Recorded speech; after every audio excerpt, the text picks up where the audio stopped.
every time I have technically bad food before the game, something that you shouldn't always eat, I have a good game. What are you washing it down with like a blizzard and stuff? No.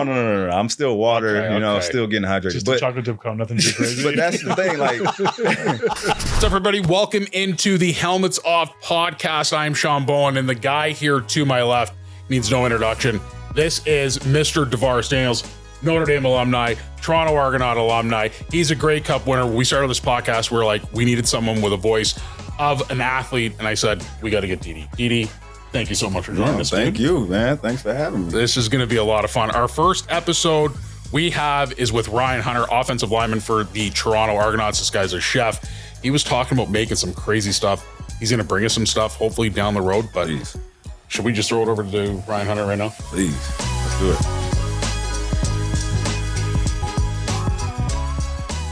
All right, everybody. He is from North Bay, Ontario. Pretty sure he may be bilingual. Okay, Indeed, yeah, you are confirmed bilingual. He attended the University of Bowling Green, and he is, at his bios, the Falcons have him listed as a two-time Canadian weightlifting champion. We're going to need more on that as well. He's a Super Bowl champion, two-time Grey Cup champion, winner of the 2024 CFL's Most Outstanding Lineman, and eventually, when he calls it a career, we're pretty sure he's going to be doing something on the Food Network. We want to welcome in Mr. Ryan Hunter. Thank you so much for joining us here on the Helmets Off podcast. We got Didi, former teammate of yours. Didi, thanks so much for doing this. It's going to be a blast, man. We're going to have a lot of fun today. Okay. Weightlifting. Yep. Fill me in on this. Yeah. So when I first started like working out, like middle school, like start of high school, we had like a summer program that we had an Olympic weightlifting coach like that had his own little gym area in the YMCA. And he ran an off-season lifting program for high-level athletes for North Bay, quote unquote, people who like play competitive sports, traveled a little bit. So it was a mix of Olympic weightlifting and strength and conditioning. So I started getting involved with Olympic weightlifting, like actual weight training, fairly young in high school. And then after that first summer, kind of fell in love and just kept lifting throughout the school years. And then finally started like competing in local Olympic weightlifting competitions in Ontario and a couple in Quebec. And then kind of just ran with it until I moved to the US when I was 16. So I competed with grade 9 and 10. And I was the only guy over 105 kilograms. So I was usually like the only guy in the competition in our weight class. So I was gold, silver, bronze by default, most competitions, but still tried to push myself and like increase my totals every single competition. But yeah, essentially just trying to beat yourself every year. Exactly. Yeah. There's only so many kids in Canada under 18 over 300 or 240 pounds who are doing Olympic weightlifting. So you were 241? Oh no, I was like 300 as a grade 9. Yeah. I walked into high school 300 plus. Come on. I was very round when I was younger. Yeah. Wow. Thankfully, my like body fat ratio has gotten a lot better, but I was quite round when I was in high school. Mine I was like, mine's still hovering at that like maximum BMI index there. Yeah, I was definitely considered morbidly obese in high school. It was pretty bad. Thankfully, we've gotten a little bit better on the body shape. That's wild. Now, is weightlifting like track? Like you have events, right? Like so there's competitions. It's kind of like powerlifting. If you've ever seen powerlifting competitions where there's two lifts. There's a snatch, which is the first lift, and then the clean and jerk. You get 3 attempts on each. You have to give the judges your opening lifts for both before you start. So you kind of know before the competition starts, like where you rank with the other guys, like what their starting weights are, what yours are. Yeah. And then you basically have 3 attempts at each lift. You go up, you lift, you have 3 judges. You need 2 out of 3 to give you a white light, and then you're good. If you get 2 red lights or 3, then you have to redo the lift, but you can go up and wait. Yeah. But you need at least 1 in each lift to have a total. So this is the guys like you're pulling this up and bringing it up. So that would be the clean and jerk. The clean and jerk is like you come up to your shoulders first, you squat down with it, you come up, and then you press overhead. The snatch is where you hold it out wide and then you go straight from the ground overhead, squat up, and then stand up with it. Was this ever something that like you wanted, like you were maybe like pursuing? Like, yeah, I definitely could have. I think I was on the path that I could have been really good. Like the numbers that I was pushing at the age like that almost I was like were Olympics. Good. Yeah, I mean, I was on track. Like I was only like 2 years in, and I think my best snatch was maybe 120 kilos, which is like 260, 270. At 300 pounds is a great number. And my best clean and jerk was I think 160 or 170, which I think is like 350 or 365 maybe. And I was like 300 between 320 when I was doing it. Brother, It was that's only 2 years. nuts. Like it was only 2 years too. So like if I really stuck with it as I got older, like I was pre-puberty, like pre-physical peak. So Yeah. I think had I stuck with it, I really could have like pushed some numbers. But I had to choose between that and football because I left home when I was 16. So I continued to train, and even I would compete twice a year, once to qualify for nationals and then once at nationals. So like during the off season, even in season, I try to do some Olympic lifting on the side just to keep technique, like keep form, keep strength. And then once the season was over, I'd lift once, qualify, and then go to nationals. And like I said, I was usually the only guy in my weight class, so it was pretty easy to qualify. But my numbers were decent enough where even if there was competition, like I was either first or second. Yeah. So I wanted to ask you about that because you said that you left home at 16. I think I wrote down here, you moved to Buffalo, New York and I'm not even going to try to pronounce this high school. Canisius. I've got a grade 9 reading level. I started as Canisius, and I was quickly. I looked at it. I thought it was kinesiology when I first read it. First part of it, 100%. It looks just the same. Yeah, I had to go through Google Speech, but yeah, Canisius High School. Why? Like was it for football? Like was it for sports? Yeah, to move definitely wasn't on my radar. Like growing up, we had my dad's brother, his wife was a nurse, and they were living in Ottawa, and she got a job opportunity to move to North Carolina as a nurse. Okay. So they moved, and then one March break when I was in grade 9, we went to go visit them in North Carolina. On the way back, we stopped at it's called the NUC camp. You might have heard of them. Yeah. They were basically like they're almost like the Nike IQ camps, where they just like hold camps across the country. You can win awards, like kids all over the country go to these.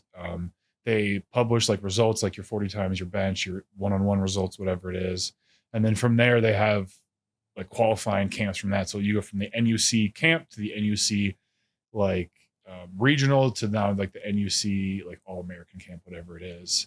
That's what this guy's doing, man. He's growing the next group of athletes. It's crazy how big it is, like with kids, and how much like they will like travel to go to these camps, like just to get seen, especially with social media. Like nowadays, like one viral clip, and, like every coach in the country like has seen your stuff. So I want to ask you this because I want to ask both you guys who have great perspectives on this. You moved to the States when you're 16 years old to play football to further your progression in chasing your dream. Yeah. You grew up as an American kid playing high school in America. Yeah. Right? You moved to the States. Now you're teaching high school kids how to take that next step. I mean, what has changed in your opinion in high school football here in Canada to what you're seeing now? Like, how has it changed and how has the athleticism grown? Athleticism is top notch. Yeah. I will say that. There's a lot of Canadian athletes who deserve a shot D1, D2, D3, wherever in America. The problem is a lot of them get overlooked just because they're north of the border. Mm-hmm. So you see a lot of kids kind of taking your route where they'll go to like a prep school or something before if they want to go to a D1 or D2 or get some type of recognition. Yeah. So they'll leave Canada to go wherever it takes to get that shot. And so to hear your story, it's very relatable to these kids. So I'm sure if they see this, they'll be happy to hear that you made that. But hopefully, as we go down the road here, it's a lot easier for Canadians to get into these colleges just based off of professionals giving back, giving them resources, opening up more doors for them. Like we do services, we take them down and, put them in front of coaches, in front of scouts and let them do their thing. But shout out I know Elite that, 80. Shout out Elite 80. Shout it out. I know maybe back when we were coming up, that probably wasn't, a big thing it wasn't as much of that going on at all. So it's kind of the same things going on, but hopefully trying to open up a door so that they don't have to leave to go get that opportunity. What was that decision like for you? For me, it was pretty easy because I knew what I wanted to chase. Yeah. To kind of piggyback off what he was saying, like I feel like there's a lot more grassroots involved with like kids camps, which is great because before it was like the NUC, the Nike IQ, like the Elite 11, there was like 4 or 5 and FBU. They always were, gassing up the top prospects from the country, like because those are the guys. If you have their names on your articles or on your camps, like everyone's going to want to go to those. But now, like even a friend of mine is doing a camp circuit down in the US, and they've grown to like over 200,000 followers on Twitter or X. They're doing like camps all over the country. Like they have regional managers. Like this guy's flying all over the country. like just the ability to expose yourself. And it's really like, how much do you want it is like how much you can go get it. There's so many resources with camps, with coaches, with clinics, with former players starting camps, with social media, like even Huddle is still around, LinkedIn. Like even if it's D2, D3, OUA, U Sports, whatever it is, like there's a spot for someone somewhere if you have the talent. And a lot of times, like he was saying, is just going unnoticed. Yeah. We've seen a lot of Canadians go down to the US and play NCAA football. Even Canadians in the NFL, I feel like, are growing as far as numbers wise since we've been in it. Yep. And a lot of that has to do with people just like kind of taking control of their own brand, so to speak, like with content creation and social media and, kids really making a name for themselves at a younger age. You're able to kind of build up that brand. And if you're someone that, attracts attention, that's what schools want with the NIL era. And, even in Canada, trying to get sponsors for youth sports, if you can bring eyes to the table, that's what people want. That's what I was telling Didi. I go down to go see Notre Dame play all the time. He was like one of the first guys I ever saw like play football when I was a kid, and like fell in love with Didi's career immediately. Like this is a big trip for me. Like sitting beside one of my idols. I watched this guy in Ireland for God's sakes. In Ireland is crazy. This guy was out there putting numbers up back on Saturdays. I mean, the transition period from high school and then we go into college. Bowling Green Falcons. Was that number one for you? Were there other offers? Were there, other desired schools that you possibly wanted to go to? Why Bowling Green? I had 2 offers out of high school, them in Buffalo. And Buffalo offered me the day after Bowling Green did. So I kind of took that as like a slap in the face because I was in Buffalo for high school and they've been coming to our school like weekly. I'd been to their junior day camps. And they kept telling me how much they liked me, like they wanted to offer me. And I'm just like, do it then. Like, what are you waiting for? So Bowling Green had been also very interested. And I ended up going to the Ohio State one-day camp. And I did like a whole U.S. tour of like camps. Like I went to Pitt. We went to like a bunch of schools, like basically like a Northeast tour and hit like 4 or 5 camps. Like, because all the coaches in the off season, they all go to the same camps, especially the big ones. Like, I went to the BG camp where not as many scouts and players go to. But 5 days later, Ohio State's hosting a camp, and every coach is at that camp because all the kids want to go to Ohio State. Like I think BG had 200-300 kids, and Ohio State had like 1,500 kids at their camp. So yeah, just to give you an idea of how many more kids show up just because it's that name. Yeah, that's crazy. So if Buffalo would have came a day earlier, you would have went to Buffalo? I don't think so. BG just showed me so much love. Like their graduate assistant at the time would send me like handwritten letters. Yeah. Just like one pagers, like, hey, Ryan, like, hope you're doing well. We're thinking about you. Like, really hope you consider being the Falcons. That's like, commitment. Like every week, this guy was like sending letters. Like their O-line coach would come do an in-person visit like once a week. He'd drive from Bowling Green to Buffalo. Really? And just like come talk. Like literally he would just drive 4 hours, come have lunch, and then drive back. What was your recruiting process like? Mine was crazy. Because I was a 4-star.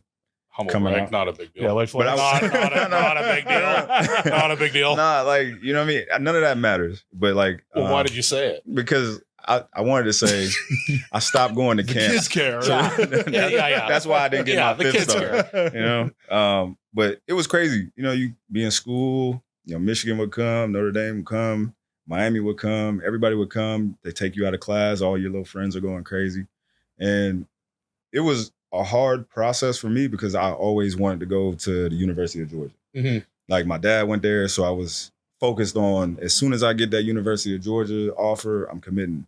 And I'm seeing them offer, this guy, who I like, technically I'm ranked ahead of these guys. So I'm like, I'm taking that as a slap in the face. These competitors always taking, slights wherever we can just to get motivation. So I'm looking at these guys get offered. I'm like, all right, I'm not going to Georgia no more. I'll go somewhere else. I was 10 minutes away from committing to Miami, and Coach Martin, who's at Miami of Ohio now, he called me. He was like, listen, you be making the worst decision of your life if you go there. You'll be working at McDonald's. If you come to Notre Dame, it's a 40-year decision, not a 4-year decision. Make that decision right now. And then that was it. It's a 40-year decision, not a 4-year decision. Or they be pressuring you to like commit on the spot. He was like, make that decision right now. Is it really that? Oh yeah, they'll call you and they'll be like, so you committing? And they're like, so you ready to make a decision? And yeah, like, man. No. So so that happened, and then honestly, I was in Chicago. Like I'm around Notre Dame fans all the time, so it was like be a hometown hero. It's a lot of like pressure just to see Notre Dame. I didn't like Notre Dame before I went there. And to see it all the time, I think that's what kind of pushed me away from it. But once I was getting recruited, once he called me and it felt like he wanted me bad enough to like make that call. So I was like, all right, I'll go to Notre Dame. And that's what happened. That's amazing. You met your wife at Bowling Green. So obviously not, the decision was easy then after when you think about it, right? Yeah, definitely. I would make the same decision 10 times out of 10 looking back on it. Yeah. Met my wife, some of my best friends. We won 2 conference championships. Yep. Like some of the connections I made like off the field with like certain people in the business world, like I still talk to this day. It's like a small knit school. Buffalo was spread across the whole city. So you'd have like North Campus, South Campus, East, West. Bowling Green, you could walk from one side to the other in like 15 minutes. Okay. Like the school is the town. Yeah. Kind of like Notre Dame. It's like the town is 15, 20,000. And when it's in like school year, it's doubled. Like it's almost 15. So it's like BG is Bowling Green. And everyone knows football. And it's like, I mean, even though like our attendance was great when we were good, when we were bad, it was horrible. But like when the Doit was rocking, like it was electric. That's what it's called? The Doit? Yeah, Doit Perry Stadium is That's the dope. person it's named after. That's dope. Did you play with Cam Scatterbro's brother? Did you remember him at all? Oh, Leo. Yeah. I didn't know they were related. Yeah. Oh yeah, he was a big like running back fullback. He transferred in like late when I was at BG. That's what I was going to ask whether or not if he's like his brother or not. Who's kind of psychotic. No, he was a lot calmer. Couple screws loose for sure. So I think it might run on the family. Yeah. But no, he was pretty quiet. He's chill. I think he has a wife and like 2 or 3 kids now. He had him young. I think he had one like at BG or right after he left Bowling Green. Yeah. But no, he was pretty funny, but definitely not as like kind of like muscle bro as his brother. Yeah. So you're drafted by the Argos in 2018. Elect to bet on yourself and go to the National Football League, Super Bowl champion with the Chiefs. Walk us through that. And what's life in the National Football League like? The life lessons that you learned make you a better player to where you are ultimately now as one of the premier linemen here in the Canadian Football League. Yeah, it was probably one of the best experiences doing it. I mean, starting your career out with the Chiefs is probably one of the best teams you could ask to start with. Their offensive line coach, not Andy Reid, Andy Heck, was the first round pick as a tackle, played, I think, like 10 or 15 years in the NFL and has been an offensive line coach now for over 30 years too. So talk about a guy who has all the knowledge you could possibly want. And also he's been learning from Andy Reid for the last, 15, 20 years coaching. So arguably 2 of the greatest coaches in, NFL history at their own positions. So I was able to learn pretty much everything from them and from players like guys like Mitch Morse, Mitch Schwartz, Laurent, who was, another Canadian at the time, who really kind of took me under his wing and helped kind of teach me the ways of the NFL. Does he not have the craziest story in the world? Yeah, it's like not even real. It isn't. If you've never read his book or looked into it, like he like TLDR, he like grew up sailing in like Europe and like is a doctor. His parents own an incredibly successful bakery in Montreal. Like he was telling me like he might not even use his medical degree. He was like, oh, I could do the bakery. Like at this point he could do just like speeches and talks across the world. But I mean, he's insanely smart, like super cool, down to earth, funny. I mean, he's a legend. Well, he went home during the pandemic. Yeah, he took the opt-out year and worked in, I don't know if it was hospice or like in an elderly wing of the hospital, but he was like elbows deep in COVID in the hospital. Oh, dude, they'll make a movie on this guy. Without a doubt. 100%. Without a doubt. Yeah, it's like he's just the most fascinating. Anytime I go back to Quebec, like everyone's like, oh, do you still talk to him? Or like everyone knows who he is. Yeah. Like he's literally just like an A-list celebrity. Do you still talk to him? I haven't talked to him a little bit here and there. He'll kind of poke a little bit of fun with me on social media with content. If ever I do anything bread related, he's always like, "Oh, you could get better bread." It's like, bro, send me some from Montreal. I'm ready. I'll make something with it. We're gonna get into that with all your social media, and I think you're probably gonna be the next Guy Fieri once you decide that you want to retire. That was my dream job: diners, drive-ins, and dives. Yeah, it's coming. To this day, I still know Fridays on Food Network they have an all-day marathon of diner, drive-ins, and dives from like 2 p.m. till midnight. I used to watch it all the time. I think the most I've probably done is about maybe 15 episodes. Like, I think I've seen them all. I feel like I know the meals at this point. Like when the episode starts, I'm like, oh yeah, I know where this is, that is, this is. Problem is watching it like 1 o'clock in the morning, and then all of a sudden you see all this food going. You just gotta. Yeah, I go to the fridge at least 2-3 times during the marathon. Yeah, it's not good for the diet, but it's good for the soul. You got a question for? Yeah, I was gonna ask. So with the cooking stuff, what would you say like is your best meal? Is your best meal your favorite meal to cook?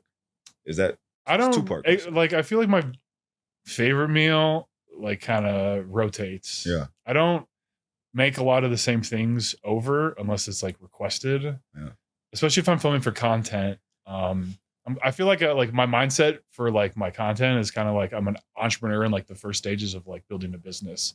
Like I'm really just focused on, you know, working on bettering my techniques, like in the kitchen, working on bettering my editing skills, working on growing my followers, working on just like building better retention, like kind of really just like viewing it as like a business and not just like, oh, hey, I'm just posting food videos for fun. Cause eventually like I would like to do it as a job. CFL tailgates with Ryan Hunter. I would do anything, man. That's a series. Right that's a series. I like run out of hours. There's so many ideas I have. Like I have like 2 or 3 like notes in my phone of like video ideas, like collab ideas, like. So yeah, I'm really just like focused on getting better in the kitchen. Like there's so many meals that I haven't made yet that I feel like it would be like I'm like shortening myself by not trying something new every time I cook.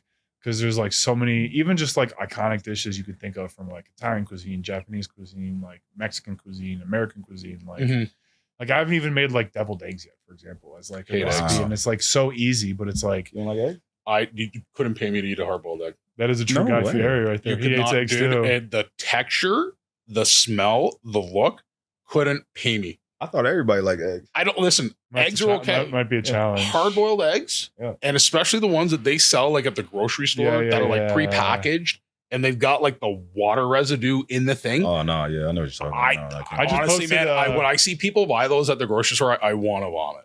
I just opening up that packet, just right in your mouth. I just posted a chili crisp bacon and green onion egg salad. That might be. I don't know if I tossed you a like on that one. To be honest with you, I'm not a big egg guy. But like, so like. What sparked this? Like what? I've always loved cooking. Like even as a kid, like I used to want to be a chef growing up. Yeah. Loved watching Food Network. Like a couple times a year, my parents would let me go to the grocery store. Like I remember to this day, like the first time I made ribs. We had an electric grill. So I had to go to Canadian Tire, pick up like some wood, had to soak it overnight. Like it was like an old school smoker. Like turn on one side of the grill, put the wood there, put the ribs on the other side. Like they were probably horrible ribs. But in my mind, like I was like a Michelin star chef, like making these. So like that's really like a core member. I remember like the first time like watching a recipe on TV, like going to the store and buying it, coming home, prepping it, like 24-hour marinade and cooking them. And like anytime you make something yourself, I feel like even if it's not as good as you thought it was going to be, it always tastes better than if you bought it at the store or if you went to a restaurant and ate it. True. Did you ever get any of the cooking while you were here? Nah, I need to though. So I'm looking to get some recipes, some cookbook or something. Tell me what kind of cuisine you like. My lady's been getting on me about not cooking, so I need that for sure. What's cooking for you? Cooking for me? If you tell me toast, if you tell me you just put toast in, there's so many levels to cooking. Or if we're calling the pizza guy to come on over. You know, like for me, honestly, like I'm a good breakfast guy. I don't eat breakfast myself all the time, but like I don't want to say this out loud, but I'm a better breakfast cooker than my person is. Yeah. And she knows that. So I usually go for the breakfast. Other than that, have to clip maybe cut that one out, please. Salmon, some steak here and there. But like as far as putting a whole meal together, that's where I need your help. You know what I mean? Like I can't do that. I'll ask you guys this both, like just to bring it back with cooking here. Like how important is it from an athlete perspective to know what you're putting in your body and the benefits from it? Because I mean, like you see it with some guys who are like very hardcore, right? Where it's like that's the thing. It's like it is super important, and I think for longevity, it's super. You should be very detailed as an athlete on everything that you put on your body. But I've seen some of the best athletes eat the worst. Yeah, like even like I'm gonna be honest. So some of my best years, like I'm eating Dairy Queen before the game. I had a game against Ottawa. I went for like, I don't know, maybe close to 203 touchdowns. And I had Chipotle before the game. And I'm like, every time I have bad food, well, technically bad food before the game, something that you shouldn't always eat, I have a good game. What are you washing it down with like a blizzard and stuff? No. I'm still water, Okay. still getting hydrated. Just a chocolate chip cone, nothing too crazy. But that's the thing, like small baby steps. Where does like, I don't know, sometimes you got to find that balance between superstition and health in that department if you are somebody that can get by doing that stuff. But overall, I think longevity, like if you want to last a long time, you don't want to get injured, things like that. Like it's vital that you take care of your body as far as what you put into it. Yeah, I'm big on the like 80-20 rule, just for like life in general. What the hell's the 80-20 rule? Like 80% of the time you eat fairly healthy, and then 20% of the time. Oh God, I'm the 20-80 rule. Yeah. I also am working on that ratio. Mine's not quite 80-20. It's more like 50-50 probably. But it was huge. I mean, I'm someone who growing up battled with weight issues my whole life. Like we were talking about before. Like I walked into high school 300 pounds. The heaviest I was in university was 342. Were you playing ball like in Canada at grade 9 at 300? Yeah, like fresh, like grade 9, like in the fall, because I was doing Olympic competition, so I had to weigh in for that. So you know what your weight is, and I wasn't cutting. I was 105 plus. I was taking advantage of the plus. So, I just like didn't really like. I was big enough and strong enough where like it didn't really affect me because I was always like better than the kids. Like especially in North Bay, it's just such a small city. Mm-hmm. But then once I started playing like summer football in Canada, we'd play Southern Ontario kids, Sudbury kids. You know, you start to realize like, hey, you know, you're not always the biggest fish in the pond. So that's when I started doing the Olympic weightlifting and the strength training and the conditioning, and really like that's where like my grade 9 highlight film that I didn't even make compared to grade 10, like it's night and day the difference. Like 1 year of like eating better food, doing proper training can do. Because like you said, some guys are freaks. Like I remember in Kansas City, Tyreek Hill would eat a meat lover's pizza and a bag of Doritos for lunch before practice. And then in practice, if he got tired, we'd have like those Gatorade chews that come in like a pack of like 10. He would eat like a packet of those and he'd basically like go back to full energy. Yeah, some guys are just freaks. Yeah, it's like some guys are built different. Yeah. Most guys aren't. Like a lot of guys, as you get older, especially too, you have to really like lock in on that diet. Like it takes longer to recover. Yeah. You know, if you eat, even for myself, like if I eat something bad late, you know, the next morning in meetings, like I can kind of feel it. Like it's not like it just goes like, you don't just like recover from that. So things compound, especially with games in season. Off season, you kind of are able to kind of do a little bit extra just because you have no games. So you can make it up, you know, later in the week with your workouts. But in season, I try to get on a schedule because with us not knowing how much sleep we get every week with away games and injuries, you know, your nutrition is kind of like the only stable thing you can have during the season. So a lot of meal prep, like smoothies, even protein shakes from the store. Like just having things readily available, I've noticed is, you know, if you stay ready, you don't have to get ready. So if you're hungry and you don't have anything, protein bars, protein shakes, you know, fruit, even like rice cakes or things that are like healthy but filling, you can add some peanut butter, some honey. You can eat a lot more of healthier things than unhealthy things and still find a way to make them flavorful, which is kind of what I'm trying to show people. I'm going to get you to write that stuff. I was about to say, that was some good info right there. Yeah. This has been great. We're going to try to get you back on because I know we want to touch upon like you come into the CFL and inserting your dominance, and being one of the best linemen here in this league. But we thank you for stopping by and joining us. You were our first guest, so I hope that like next time I'm bringing food. Yes, can we put in orders? Yeah, what do you guys want? Pasta. Okay. I was gonna say I'm a big chicken parm guy. Okay. Yeah. A little chicken parm, maybe a little like penne alla vodka or something. Like that yesterday I went crazy. I did a strawberry tiramisu, a burnt banana horchata, antojitos, which are like cream cheese, pepper, jalapeno wrapped tortillas, and then you cut them into like steaks, and then you bake them. They're like crunchy, chewy, creamy, spicy, and then you dip them in like a pesto sour cream. And then I did what else did I do? I'm like losing track of all the videos I did. Oh, monkey bread, which is like store-bought biscuits. You cut them into fours, shake them with cinnamon sugar, put them in a pan, and then you cover them with butter, brown sugar, cinnamon, heavy cream, vanilla, and then you bake that for like 40 minutes, flip it upside down, and basically becomes like cinnamon bun pull-apart bread. Yeah, it's built different. Sounds delicious. Can you say those names again? Horchata? It's like a drink, isn't it? Yeah, so it's a rice cinnamon drink, like South American Spanish. Traditionally, it's like just cinnamon, and you basically just like soak cinnamon in rice overnight, and then you blend it. You strain it. It kind of tastes like if you soaked cinnamon Toast Crunch for like 2 hours, like 2 days. It's an elite cereal. Dude, by the yeah. way. It's top It's, five. Now we and cereal. talking. mix it You with talking some my language. evaporated milk and some sweet condensed milk. Let everyone know where they can find you, your socials. I mean, anything that you need food related or football related, Yeah. you are the guy. QB Protecta on Instagram, Ryan Hunter Cooking on TikTok, and then Ryan Hunter on Facebook. Like, comment, subscribe. Yes, sir. This has been Helmets Off. We appreciate Ryan Hunter stopping by. Thanks for watching. Thanks for having me.